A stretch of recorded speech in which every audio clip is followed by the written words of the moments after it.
All right, we can go ahead and get started. This evening, we're going to be looking at Pygmalion by George Bernard Shaw. My mom and dad are out of town, so for all of you looking online, this is Jordan Tidwell. Greg usually does the intros for us, but again, he is going to have to watch this a little bit later, and so he isn't with us tonight. This is a work that I had read a long time ago and was not as familiar with until I remembered that most of us have probably already encountered it in another form. It is much more popular to us and to most modern audiences in its various adaptations on the film, other stage plays or novels. Most of us probably know it as My Fair Lady, which is almost a direct adaptation of it. Again, just changing a few of the themes and maybe changing the meaning of the work, but most of the story beats do remain the same. But for tonight, again, we are looking at the original text and the original author, the text being Pygmalion. Let's first take a look at the author himself, George Bernard Shaw. We know him by three names. He went by just Bernard Shaw. Towards the end of his life, he would kind of flip-flop between whether being just George Shaw or Bernard Shaw. He didn't really use all three names, but most people universally refer to him with all three of his names. He lived a very long life, almost 100 years, from 1854 to 1950. And so through his work, we're able to see quite a bit. He started writing in his early 20s, didn't really find success until later on, like we'll talk about in just a little bit. But again, he has an enormous body of work. He wrote a number of novels, a number of plays. And so we're able to see quite a bit of both the 19th and the 20th century through his work. Now, the massive asterisk on that is that it is his view. And so he is a very, very different individual, a very unique individual. And so he sort of twists the mirror that we have into this time period to make it suit his view. And now that's not necessarily an entirely bad thing, but just something to definitely be aware of as you encounter his work. And he is an upbeat individual, a unique individual, someone with a very storied career, but again, somebody with a lot of ideas that we might look at and have some reservations about. And again, not that that's a bad thing, but just something to be aware of as we encounter his work. So he was a very political individual and remained political throughout his entire life. He became very involved with the British Fabian Society, which has a very peculiar brand of socialism, and we'll talk about that and what that looks like and how that impacts this work in Pygmalion. But again, we'll get to that in just a little bit.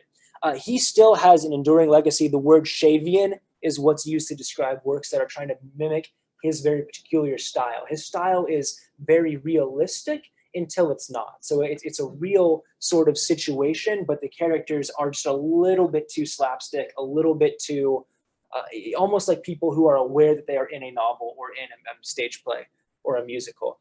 In his words, he described it as thinking theater, the idea that I'm not here just to entertain you or just to drown you in drama, but I want to make you think. Now, obviously, he wants to make you think just like he thinks and see the political views in the exact same way that he would see them. And so again, thinking theater, yes, but thinking in the mind of Mr. Shaw was his idea. Now, again, he was very popular in his own time, and even his very dramatic political hot takes did not do much to dampen his career. He produced works almost up until the end of his life, towards 1950. A couple of just examples there. Again, if you're familiar with the work of Tom Stoppard or Peter Nichols, a lot of their work, more modern stage play, does take a lot of influence from Shaw as well.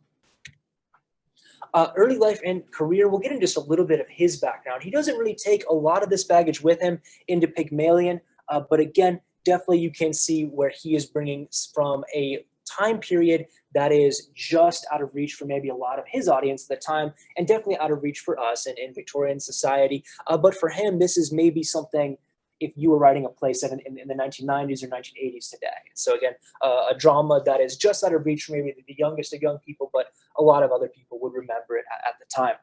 So he was born in Dublin, and he was, again, kind of back and forth on the question of Irish independence, and that landed him in a little bit of hot water right after the First World War. Again, Ireland and England had a very contemptuous relationship at this point. If you remember, following the First World War and during, there was some fighting there. So again, a very lively political atmosphere, very lively poetic atmosphere. Again, Yeats is in a similar time period. Again, very much a renewal of that old Irish poetry and their stage plays as well in the same time that he was producing his body of work in England. He left Dublin earlier in his life, and then only kind of intermittently returned. It's mostly as an Englishman that he was known. Again, a feature of English society, looking at starting that really in the 1890s. So again, he was towards middle age, but really coming into his own in his career in the 90s, and then remained at that pace and at that height of popularity really right up until his death. So why was he political? He was political almost from the beginning, became political in what we would consider like high school, college age. And he was really turned on early to the Fabian Society. We'll talk a little bit more about them in just a little bit. Their name comes from a Roman general named Fabian, who is notable for avoiding battles and trying to kind of slow roll his advance against the enemy. So in just the same way, Fabian socialism is a particular brand of socialism where you don't want a big confrontation. You don't want one big election that you place all your bets on. You do things slowly and slowly and slowly. And so you can bring people around to having views that might be even what they would consider more radical than they might have first entertained. But if you do it slowly and over time, in their view, you're more guaranteed success. And so that was their approach. They're still active in English society. I'm not really sure how big they are still, but at this time they were a big deal almost entirely because of Shaw. He was a very gifted writer, could write things and make them very engaging. And so he very early on in his career became attached to them and then used his writing talents to make their political tracts and their advertisements much more attractive to the general public. A couple of his other works, again, his entire body of work would fill up the entire PowerPoint. He produced a number of plays, a number of books, and a number of them didn't really land, but his big hits were enormous enough to kind of outweigh that, and especially the earlier part of his career when he had kind of hit or miss success. Later on, whenever he really hit his stride, he was considered an overwhelming success at his time. Here, Caesar and Cleopatra is a story similar in time and scope to Shakespeare's Caesar and Cleopatra, but whereas that is much more romantic and much more dramatic, this is much more realistic, where Caesar and Cleopatra are almost like a historic House of Cards, if you're familiar with the political drama, or West Wing sort of procedural political drama, where they're both sort of schemers, and it's not as romantic. It's that they're both just political actors who are trying to get what's best for their country, which is perhaps more realistic, but again, not as fun to observe. Androcles and the Lion is another kind of weird take. This is revolving around the idea of Christian martyrdom. The character of Androcles is a Christian in first century Rome who is about to be martyred, and he is in the Colosseum, and the Romans send in the lion, and Androcles remembers that when he was a boy, there was a lion in the woods, and he saved it. He pulled a thorn out of its paw. It's the same lion, and they remember each other, and they become friends, and they dance off stage together. It's really weird. It's very, very surreal. And again, Shaw is kind of using this to make the audience laugh. But again, in his word, he would say, well, I'll make them think about religious views while I'm doing this. So again, odd. But again, with his talent, he can get away with a lot of odd things. In a similar way, I think someone who might, and I know this is tough to grapple with this sort of thing without maybe a more modern example. So in the way like Quentin Tarantino is a filmmaker who I think of, who is a very bizarre individual and can sometimes make a lot of really odd choices in his films, but people consider him talented enough where he really, I guess, gets away with it. And, you know, if it was a low budget film that made a lot of those same really odd choices, you'd say, well, that's, I don't know about that. But because it is a very high production value and a highly skilled director, he can maybe do some extra things. So again, here in much the same way. Finally, St. Joan was one of his later plays. Again, he took something that was timely at the time. Joan of Arc was just being canonized by the Catholic Church at that time, and he made it more timely. He made Joan of Arc into a more leftist, progressive political figure, and was going to criticized by T.S. Eliot for that, who was one of his contemporaries. But again, he is using that in a way that will be familiar to us with the modern political procedural format. Now, his political social views are what we're going to get into with Pygmalion, because it is maybe a more politically charged novel than you might expect whenever you first get into it. It looks like just a fun time, a bunch of characters who are enjoying each other's company and interacting with each other in this really weird way. But it's really about the society that they inhabit and how language shapes that society. So Shaw is someone that, and this is kind of a pejorative term, but a champagne socialist. He was, again, never a labor leader. He never worked in the factories. He never was, out in the field sweating. He was a playwright, and he was a music critic, someone who absolutely did not have calluses on his hands, but he was committed to what he saw as bettering, people who he might have even used the word like beneath me. So again, the idea that he is someone who is criticizing the class structure while benefiting from it dramatically is something that a lot of people kind of take issue with today. A lot of people do that as well, where if you criticize the class structure while you are benefiting from it, it looks odd. And so again, Shaw was definitely maybe open to that charge. He made a series of very bad political endorsements. If he made a political, again, we might say a hot take, and again, you can think of how disastrous he would be on Twitter today, but he offered praise to Lenin and thought Lenin was great. He offered praise to Mussolini. He offered praise to Hitler, even during the Second World War. He offered praise to Stalin and called him a supreme gentleman. So I don't know how it's possible for someone to be that wrong so consistently, but he was. And again, why was he taken with such figures? And, it's odd that someone who is endorsing this Fabian view of politics, kind of being withdrawn from the political scene, endorses very autocratic figures. So again, where is his mind at? So again, a lot of people who look at Shaw, they might say, well, something about him is he just lived too long. He said all these things and he was, in his 80s and 90s, and you don't know what's going on with his mind. He was very much this way his entire life. So I think this is more an individual who had very bizarre political, social opinions, made very weird endorsements, but was talented enough where he could, again, get away with it. And it would not really dent his career at all. He's one of the only people who would criticize British involvement in World War I, whenever the war fervor was at its pitch. And he kind of got his opinion tweaked a little bit and lost a little bit of business there, maybe. But his prestige recovered very quickly thereafter. And so, again, even though he made all these political missteps and was kind of seen as a gadfly, it did not impact his career at all. Let's look at Pygmalion now, the actual text. This is, again, maybe the most enduring work and maybe the most familiar to us because it's the one that has been adapted into something that we are familiar with. The story is immediately familiar. In the story can be explained in just a few sentences. There is a woman who is poor, and she is seen as being poor. She is the object of pity. There's a wealthy gentleman who comes by and he says, well, there's really not that much that separates me from you. Why don't you join me in the upper classes? And then the rest of the novel is her making that transition. And by the end, there you have it. She's a member of the upper classes. She didn't have to go to a fancy college. She didn't have to do anything special. She's with him now. We'll get into these characters and what they mean in just a little bit, but those themes are really what we're going to be delving into tonight. The idea of class, what separates people, what makes us different than the individuals who are right now out under a bridge somewhere. Are we different? What makes us different from people who might think of themselves as over us, people at an Ivy League institution, people at these media conglomerates? What makes them different from us? Are they different from us? And what language do we use to express ourselves? Language is going to be the main fulcrum that we use to interpret this entire evening, and Pygmalion is really a novel about language that we'll get into in just a little bit.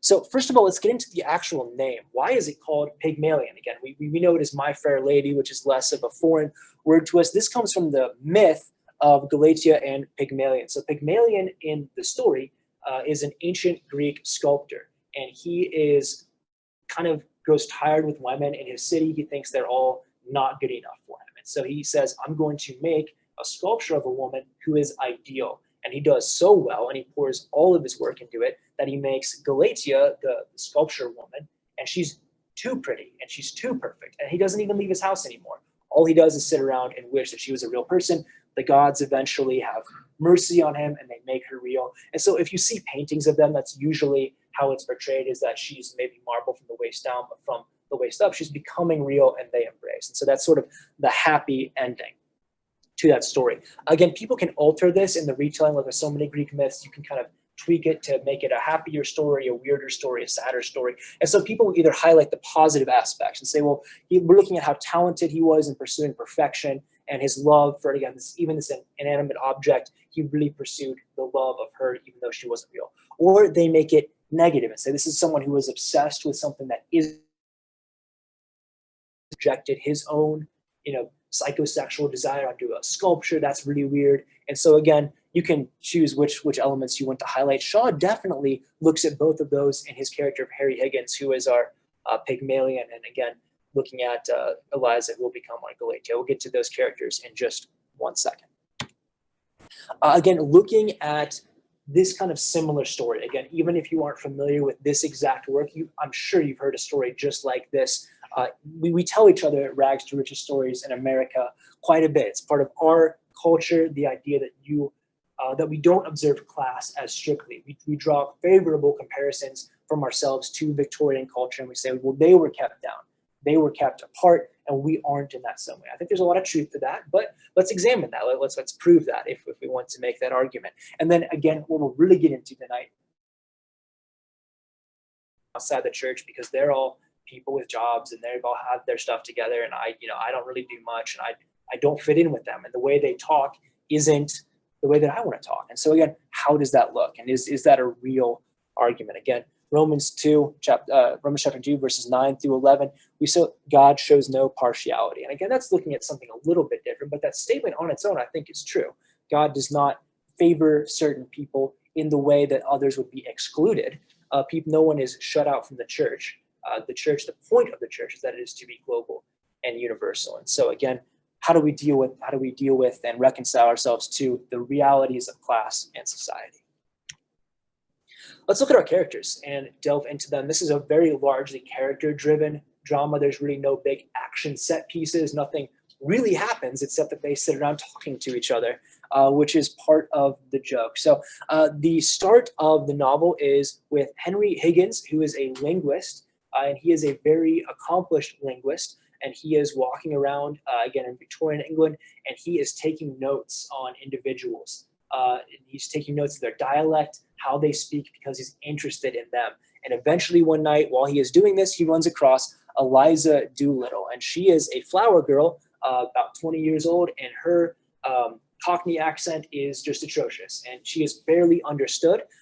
This is played for comedic effect in the novel because they phonetically spell out for the first couple of sentences how she would have actually been sounding whenever she's speaking, and it's just completely indecipherable. You have to read it very slowly to even get what's going on. And again, if you've talked to anybody with that heavy inner city British accent, you know that it's very difficult, especially for us in America, to know what on earth they're talking about. So again, that's sort of the joke. In my edition, after 2 sentences of transcribing her language, there's a little editor's note, and it says, we can't do this anymore. It'll be in plain English from now on, and they proceed in the plain English. So those are really the main two. That is our Pygmalion, Henry Higgins. He, again, encounters this girl and says, well, I can drag you out of the muck. I can make you a real person, and I can get you a job in a good flower shop, which is apparently her goal in life.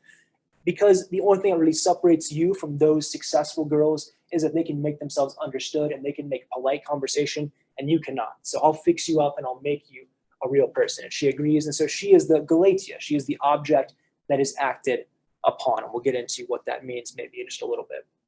Now, the script sort of plays with the idea that they are definitely not romantic partners. They play up the idea that Henry is, again, older than Eliza, and that he is really happy to be a bachelor and he likes being his own person. And his own personhood is a main driving force behind a lot of his actions. And Eliza, again, is trying to become her own person as well. So that was Shaw's original desire, is that these are two people being their own people, and that's their story. The audience really didn't like that. And every time the story is altered, it's altered to make these two characters kind of have a romantic attraction. Everybody likes that happy ending whenever they kind of realize, like, oh, wow, we're a great fit for each other. And Shaw was very much against that, but his opinion doesn't count as soon as, it hits the stage. So it ends up being that sort of story. And again, in My Fair Lady or any of the adaptations, you're probably more familiar with that sort of subplot. It is notably absent in the original work.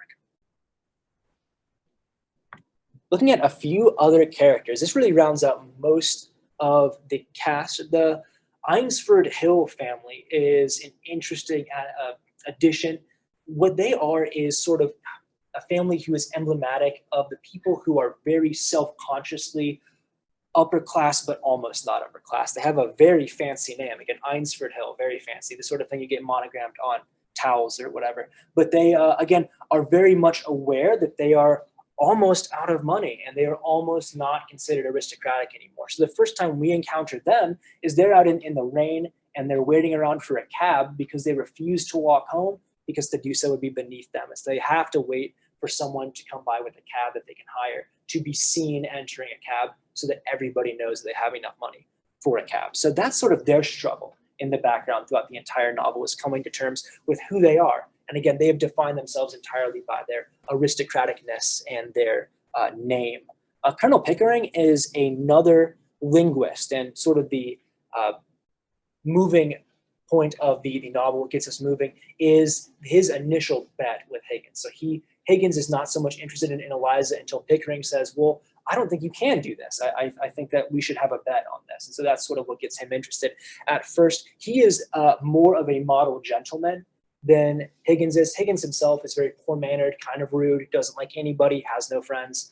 And so again, really not a great example of a successful upper-class individual. Pickering is supposed to be that well put together, has a family, has this, really good relationship with everybody he runs into, sort of model gentleman approach. You think of the Gilbert and Sullivan, like Modern Major General song, and that's sort of him. He shows up at the beginning and at the end to really bookend the novel there. Alfred Doolittle is a very funny character who shows up with comic relief. He is Eliza's father. Eliza's full name again, Eliza Doolittle. And he initially thinks that Eliza is marrying Higgins or is going to just go live with him and be some sort of common law wife. And so he shows up and asks for a dowry. And the dowry that he asks for is hilariously low. It's £5 that he would like to get off of Mr. Higgins, which is, again, a little ridiculous, the idea that he is selling his daughter away for £5. I don't know how many dollars that is, but it's not a lot. And so, again, that is sort of the beginning of his story. The end is the comedic climax of the novel, as we don't see him again until the very end, and a complete misunderstanding has led to him inheriting several $1 million. And so now he is very rich, and unfortunately he is miserable because he was living with his mistress and he was happy being underclass and having no manners. But now that he has all this money, he shows up in a wedding suit, and his wife has a wedding dress, and they're both is completely desolated because they have to get married and they have to buy a house and they have to be respectable people, and they don't want to be, but now that they're rich, they feel like they have to be. And so they kind of go off crying to their wedding, and that's how the novel ends, which is really funny. But again, the commentary there is what Shaw wanted to sneak in with the humor. So again, the idea that you are sort of trapped into being a certain kind of person, whether you're lower class and you feel like, well, there's no restrictions on me, and so I might as well do whatever I want. And that kind of keeps you in the underclass. Or again, if you are stuck in the upper class and you think, well, this is who I am, and so I have to act a certain way, and it's not truly me. And so you kind of get a full dissection of upper to lower class, what motivates them, why do they act in this way.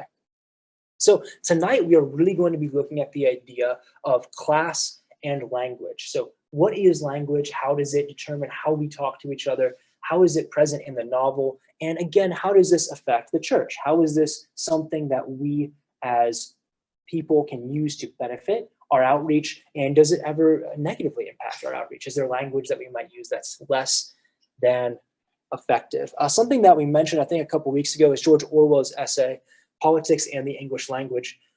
A lot of that and a lot of his points might be more dated and more in whenever he was writing in the 1940s, again, in England, talking about their society. But I think you'd be very surprised about how many of his concerns sound like he's writing them today in America in 2020.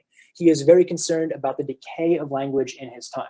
That full essay is available free online as a PDF. I would encourage you, if this subject is something that you think about and that you think, well, I wonder, why is it that people speak this way today? It seems so crass. It seems so lesser than it used to be. I would really recommend reading that and getting an idea of maybe someone definitely more accomplished than me explaining the idea of language in that way, especially our language, the English language. Now, he is very much biased towards Old English without French or Latin words. As an American, I think we have maybe less of his bias, and so we're able to be a little more free in our selection. But that's an entirely other point.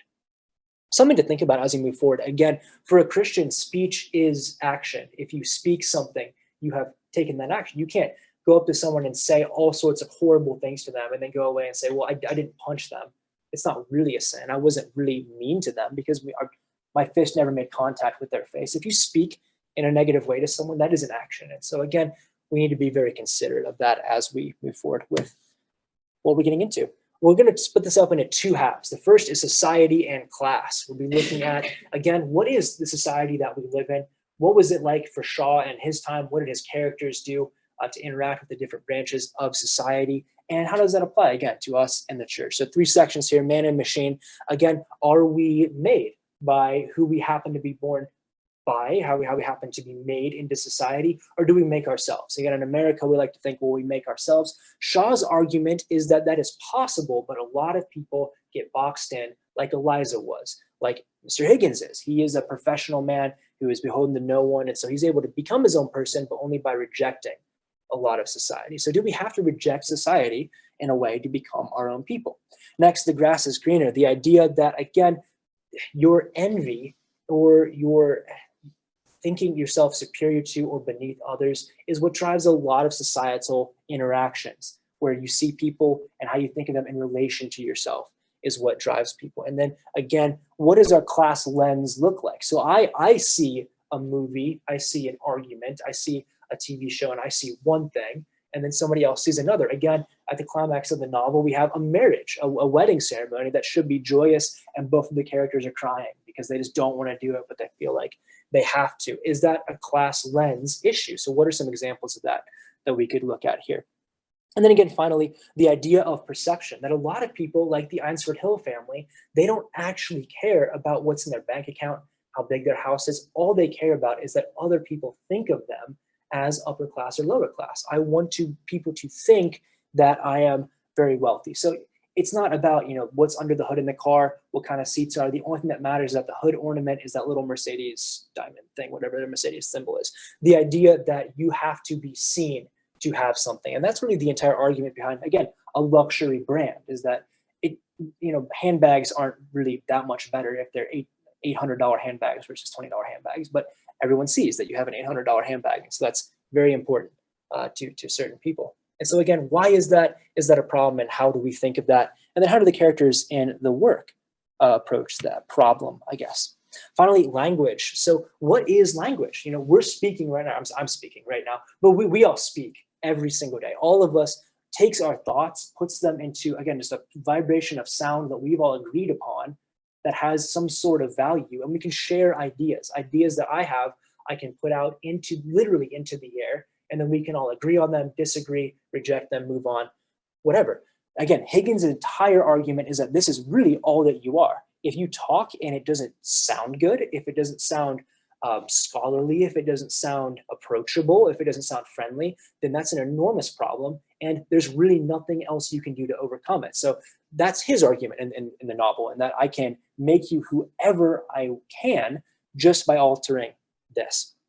Next, a common tongue. What does our shared language really look like, especially in this moment in the United States? People argue that we have these two really factionalized political camps, and they use a entirely different set of language that each one would use. There are different buzzwords. People talk about things like being woke, like things having a social justice, and even the definition of social justice is two separate entire definitions. People talk about, they say, I'm a patriot, I'm very patriotic, and that means two very different things to different sets of people. So how can we agree, and how can we work together? And that's really gets into our last point, a lost lingua franca, the idea that there is this global language that we should all have. And obviously, we kind of spoiling here, we know that is Scripture, and that is Christ, and that is something in the human soul that we need to get to. But even taking a step back from that, in civil society, do we have a shared language? If we talk about human rights, do we mean the same thing as the people living under the communist rule in China? Do they understand human rights in the same way as we do? Should they? Is that all about where you're born and who you're born to, or is that part of being human? And so that'll be maybe our decision tonight, if we can take a look at that. Let's start with class.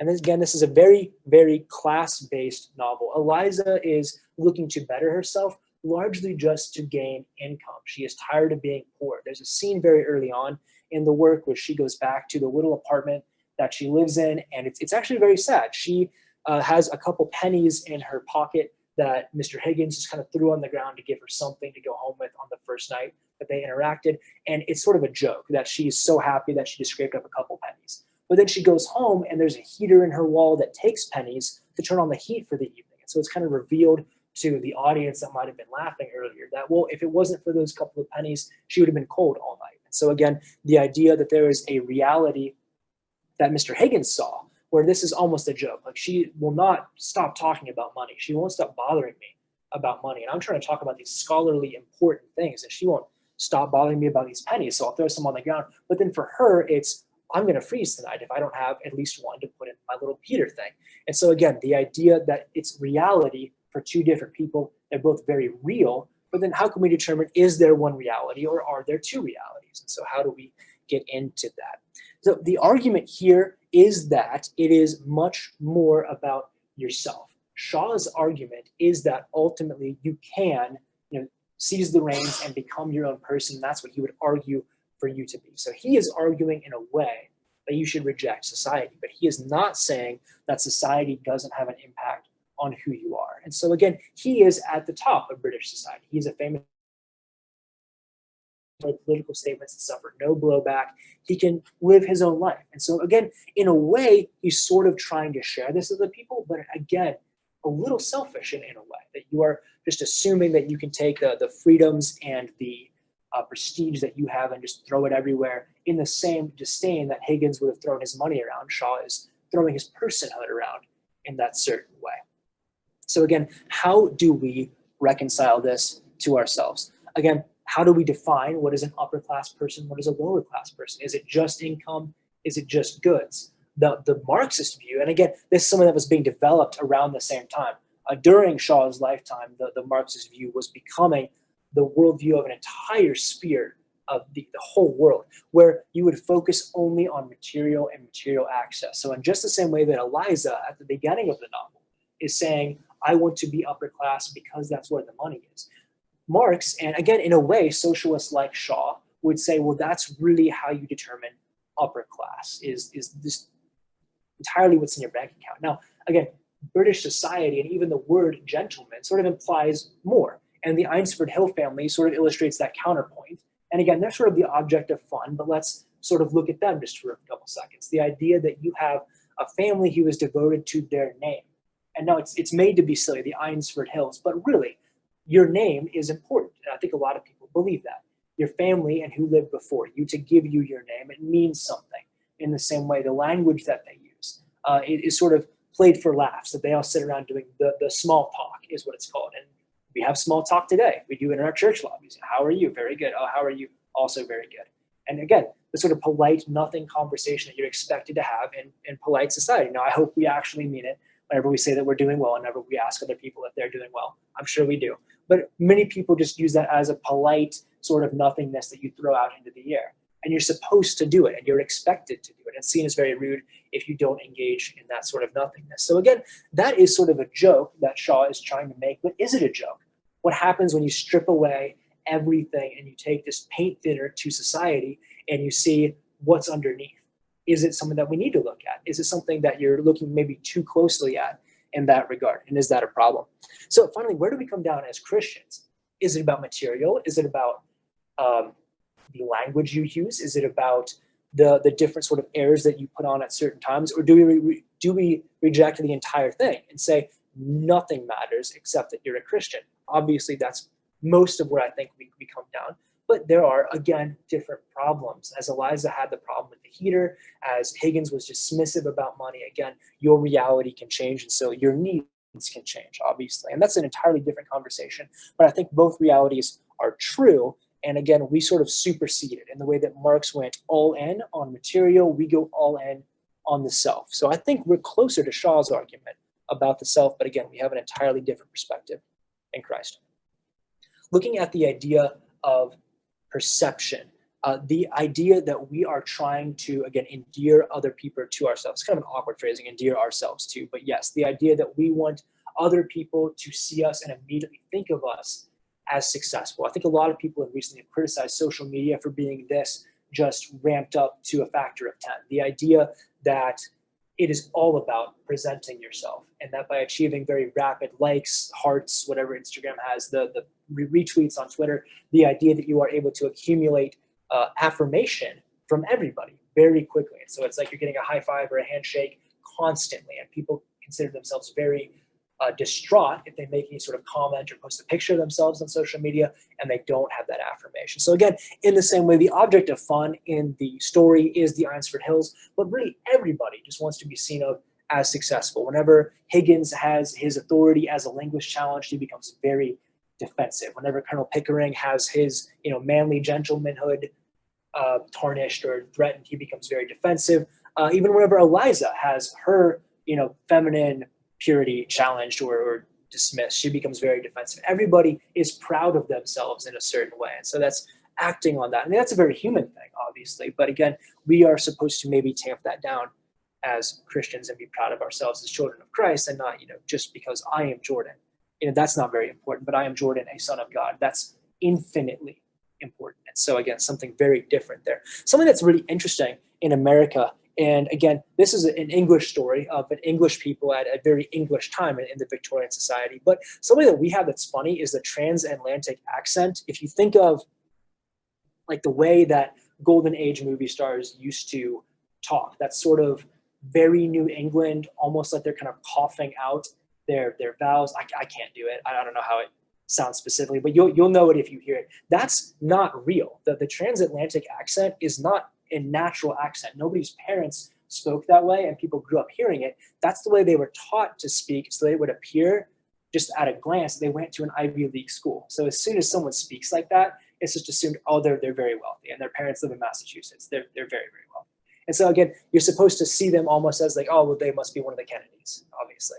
And so again, very interesting that we have this in our society. America was founded on the idea that, again, that old class system, barons, viscounts, everything, that's all gone. We're now just Americans. And then here are people who are trying very hard to make it so that no, okay, some of us are just Americans, but I am very American. I am very something. And again, just interesting to look at. And again, what is any sort of luxury brand, if not just a material version of that? You don't even need to hear somebody speak. If you see them driving around with a Tesla, you just know, like, oh, very good.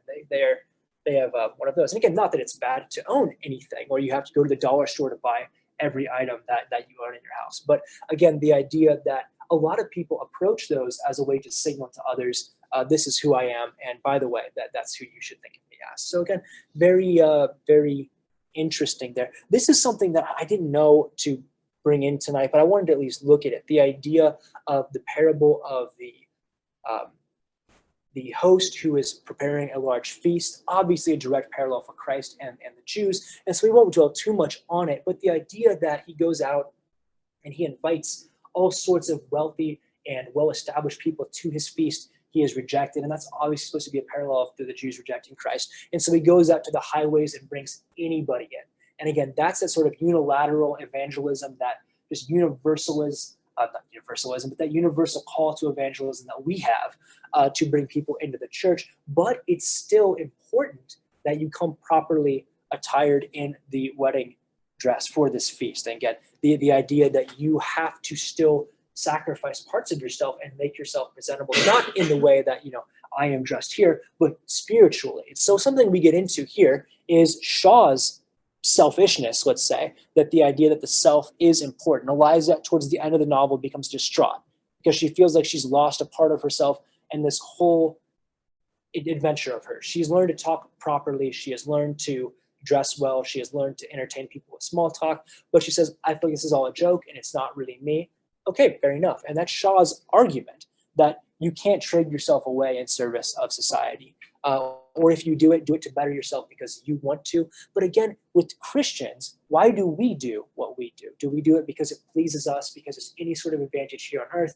No, because again, that's what we've been ordered to by Christ. We have to do it in such a way to approach his plan for us. So again, that's sort of maybe a reach, but I like the way that story plays out and shows us that, again, the invitation is open to everyone, but there are expectations if you are to enter in. So finally, what do we know? Again, how are we even interpreting this? How do we interpret any language? How do we interpret any presentation? If we, all of us in this room, went to an art gallery and saw the same painting, there might be as many different opinions as there are for any of us. There are certain pieces of art that I can't stand. Here we have one. But there's art that I really do enjoy looking at, and that might change based on each of us. So let's take the idea of taste and maybe make it more severe. Is that all that class is? Is class just about taste? And so then we get into ideas again about crime and about society and about who we are in a democracy and about how we interact with each other. Is everything about who you are just a class that you happen to be born into and you're reacting to it?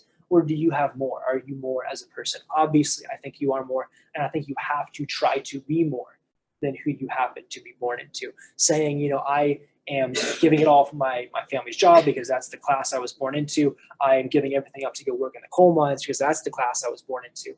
Any of that. I think you need to be more, namely, you need to become a whole person as a whole Christian. That's a decision that you have to make. For example, my father's a minister. Is it any good if I'm just born into Christ physically? No, I have to be born into him spiritually. If I'm just happen to be here because that's who my dad is, that's not productive in the slightest. It has to be my decision, or else it's just a waste of everyone's time. So in the same way, again, with class, you have to really, I think, become yourself and think of yourself as, again, a son or daughter of God to escape that. So again, that in a way is Shaw's argument. Shaw is arguing you need to become your own person. And again, we say, yeah, you do. But with that massive caveat, you have to understand yourself as a son or daughter of God and act accordingly, not just by your own selfish actions. Let's wrap up with looking at language here in the last 15 minutes. We'll take a quick look at really the thread that draws the whole novel together. So again, Eliza goes from the beginning of the book to being from being someone who can barely make themselves understood, even selling flowers in the street, to at the end, it occurs off screen, but her big moment of success is that she's able to go to the ambassador's ball and she impresses everybody with how she's dressed and how she talks, and she does the small talk and everyone is suitably impressed. And then whenever she goes home again, we have that sort of ending scene with the drama and the humor all drawn together. So her transition is from sort of this literal gutter language that is barely understood and is just sort of a mishmash of slang and of half words to very refined language. But has she as a person changed at all? So first of all, what is language? Again, the idea here that we have, first of all, again, Orwell's essay I would encourage you to take a look at, but the idea that language is in action, it's something that we do, it's something that we do to other people or to ourselves, the way you talk about yourself, the way that you talk to others, the way that you are presenting yourself. I mean, the language that I'm using right now is a way that I'm opening myself up to anyone who's listening. It's part of me. Now, again, some people are poor at speaking. Some people, again, in scripture, we have Moses who had a stutter. We have plenty of people who just don't like public speaking, and that should be totally fine. But it's an act of expressing yourself. So again, how do we reconcile this to reality? And how do we see that in the novel? In the novel, it really is just about you accessing that true self. The idea that once you have mastered your language and you're able to speak as you want to speak, then that should be good enough. And now, in a certain way, Shaw was arguing for elevated language. He thought that Eliza was just as much constrained with her slang at the beginning as she was by the small talk at the end, so she kind of just traded one straitjacket for the other. But he would argue that the uplifting of the English language was important. Something interesting with Shaw and language, that was something that he wanted to be sort of his monument after he died. He set aside a ton of money from his estate to have somebody rewrite the alphabet of the English language to make it 40 characters long and more fully true, in his words. Obviously, nobody did that, and he left behind enough money that nobody wanted to see it wasted in such a way, so his estate was able to kind of limit that and spend it on something real. But there is still a Shavian alphabet, which if you look up is 40 characters long, and no one uses for any reason. The play Androcles and the Lion was published in the Shavian alphabet. I don't think there's a reason to read it in that silly made-up language, but he was proud of it, so I guess good for him. Moving on to the idea of a common tongue. Again, the idea that we want to have a language that we can all speak to each other. Again, very dramatic in the book of Genesis. We have the tale of the Tower of Babel, that humanity has come together and we are building a tower, and humanity's hubris leads them to seek to displace God. Now, obviously, I don't think that their tower would have ever reached heaven. That's not possible, but especially given the fact they're building, in the second millennium BC, I don't think they could have built anything very tall at all. But it's the thought that was blasphemous, and it's the thought that caused them to be scattered. So again, we end up with all the languages on earth. In the same way, do we have a cultural Tower of Babel moment? Maybe now in America. Not as dramatic, not as where we have one tipping point and all of a sudden we can't understand each other. But again, we have the sort of thing where I say, I am a patriot, I'm a civil servant, I am proud of my family, I'm proud of my country. And somebody else who is very different than me socially, politically might say those exact same words and they mean something very different. Or in a different sense, maybe they say very different words because the words that I use are a complete anathema to them. They would say, well, patriotism, that's at best, it's very gauche. And at worst, that's just a very dated, hurtful concept. So again, very different people. Now, this is sort of played for laughs again, as with Shaw's kind of trademark in the novel, in that Eliza appears at a dinner party and she is at a halfway point in her transformation. She has been taking some lessons for a while, and so she sounds very educated and she can enunciate very well, and she has all of the proper manners, but she has not been instructed on what to talk about. And so she arrives at this dinner party and makes polite small talk, but then it quickly lapses into her talking about all of the affairs that her family's been involved in and how some of them get so drunk they can't stand up and all of this. And it's played for laughs because she is still using the very upper class of Pinky in the Air language to talk about how her family, has all of these problems. So that's sort of supposed to be funny. For the stage play, this was supposed to be a very dramatic moment because the actress is supposed to say the word bloody, which at the time was seen as a very edgy word.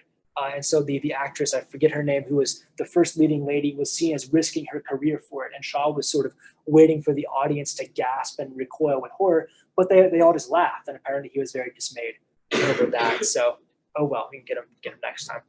Again, even that idea is very interesting. What word would appear today, in a written work or a film or a play that we would recoil from? We hear so much language and so many words that are, supposed to be off limits, but they aren't really. And again, how do we reconcile that? It's something to think about in the meantime. But here, what we're looking for, again, what is a common concept and what is a common concept without a common language? So at the end of the play, again, Eliza speaks with elevated language, but she still wants to be her own person. Higgins is advocating that everyone master his language. And how does that change the way that they think? Do people think differently because of their language?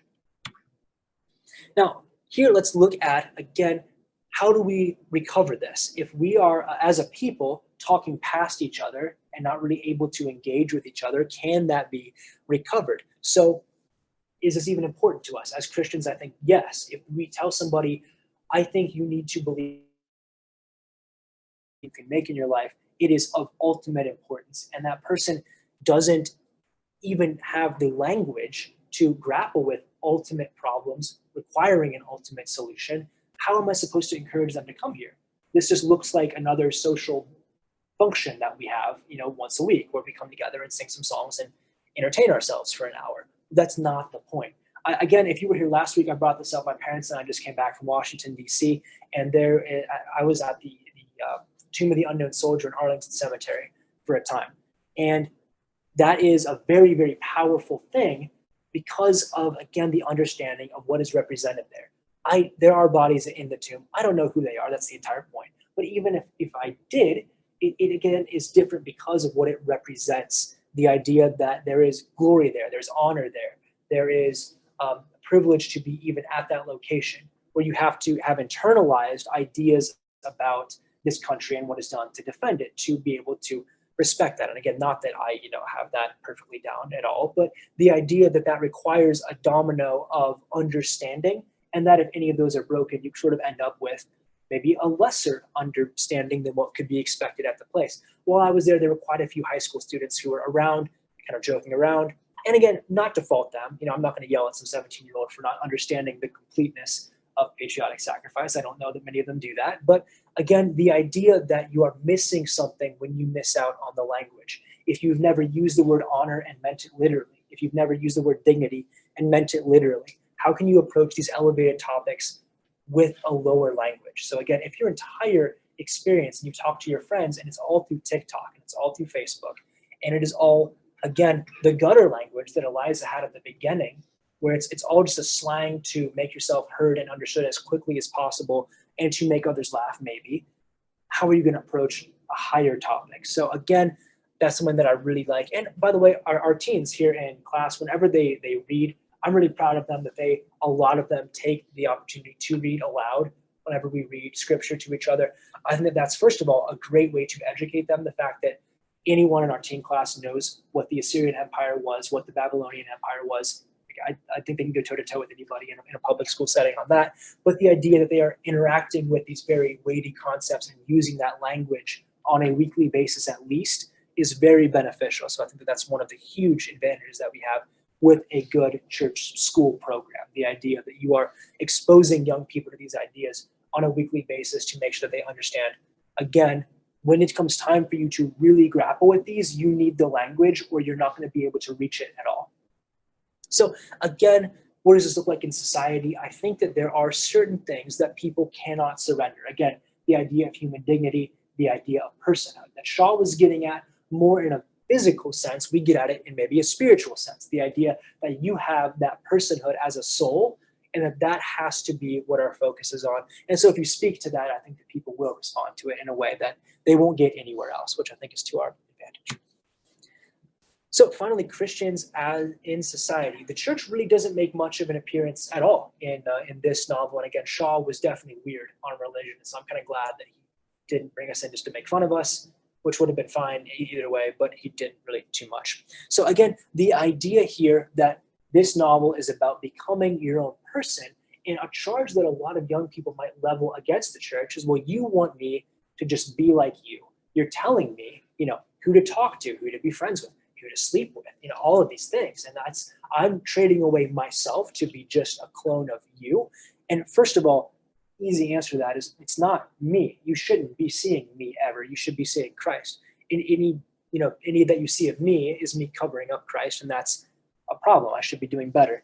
But the idea, again, that this is not you trading yourself away as if you're worthless, but there is a lot of self-worth in becoming a Christian. There's ultimate self-worth. Instead of being that thing who lives physically for 80 years and then dies, you are an eternal being.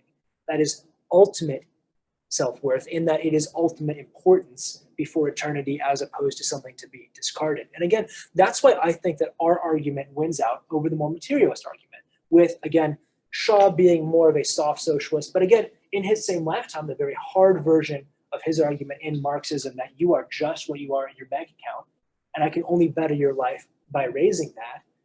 The church doesn't have to give you money to improve your life. I don't think I've ever gotten money from the church. I don't think so. But again, the idea that it doesn't have to help you in that way to make you spiritually whole. Now, obviously, we are proud of the charity we do, and we're commanded to do that, and we're glad to do that. But what is ultimately more important is the spiritual work. So again, we are talking about two different things here. Shaw is looking at, I want to be my own person because I don't want my options to be limited on earth. And we're saying, I want to be my own person because I want to make a decision for eternity. And so again, our focus on this is maybe a novel that's a little humorous and shows some of the laughable contrast in society. But again, if you just believe in physical life, this is much, much more important and maybe even a little scary, because what if you are that poor girl who just has to sell flowers to turn your heater on? Then your life is very sad and there's really no redemption from it. But if you can go beyond that, then again, you end up with something really more, and you becoming yourself becomes something that has so much more to it. So again, the individual is ultimately the fulcrum of the novel. The individual who has the language to express themselves and make them understood.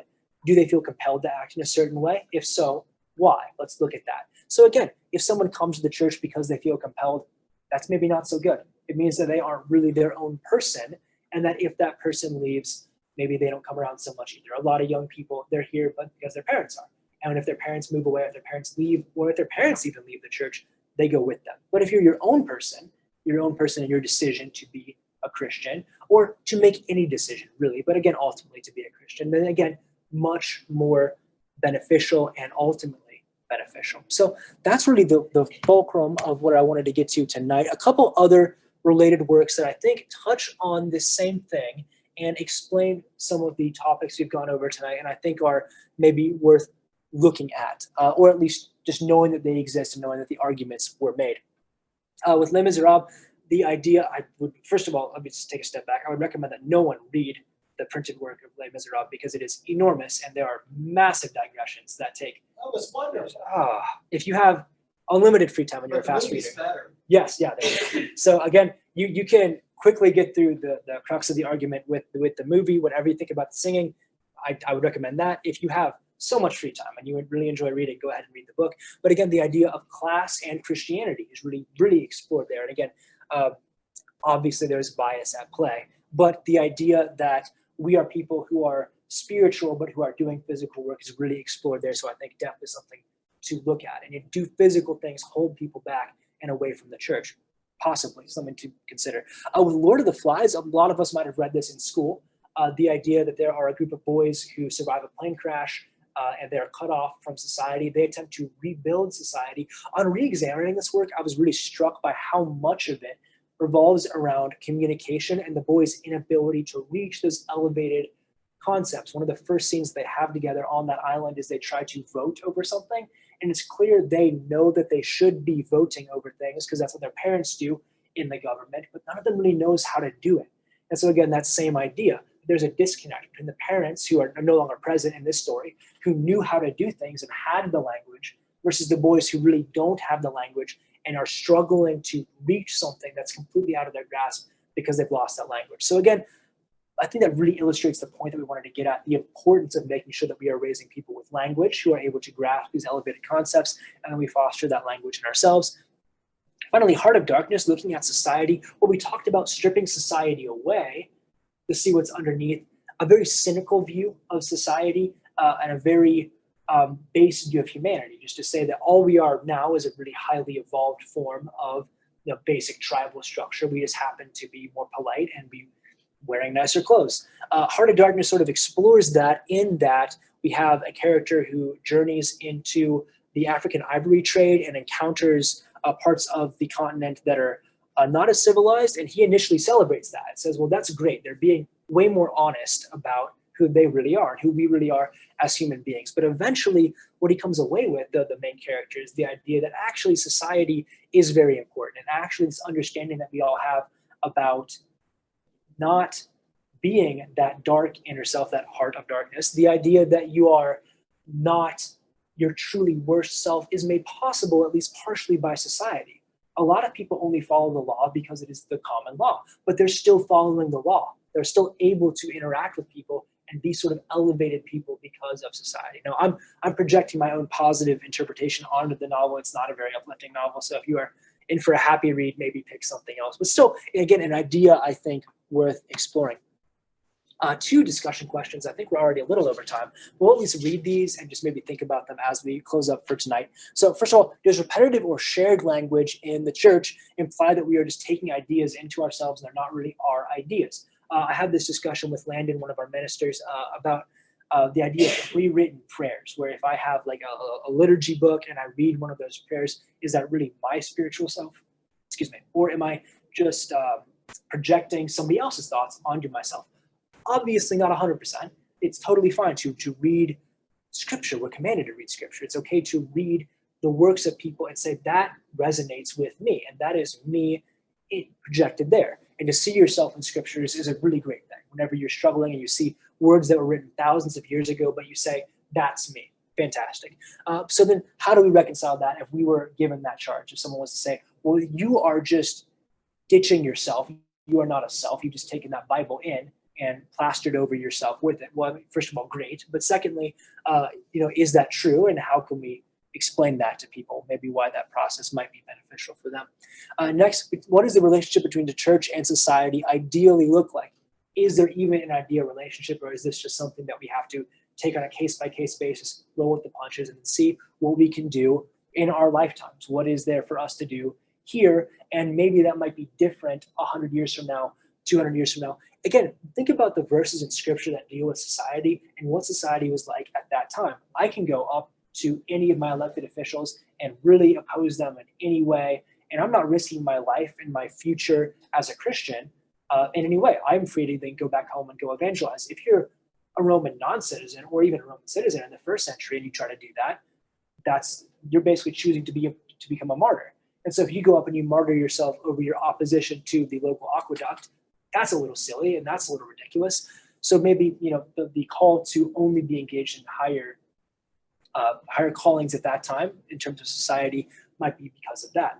That's an entirely different topic, but something maybe to think about. How do we interact with the world when we are not of the world? So I think some good discussion. And again, a novel that is a light read, a quick read. I have my copy here. It's very short. It's, again, written as a stage play, so a lot of that kind of descriptive language is cut out. It is exactly how it would have been staged on stage. So the idea that you are able to read it very quickly and see what Shaw was getting at, it is still fun. It is still funny. There are parts of it that, again, we might roll our eyes at, but still the argument of someone who we do not completely agree with. But I think if he's making this argument, we need to come up with one of our own and make sure that we have the language to explain ourselves more fully.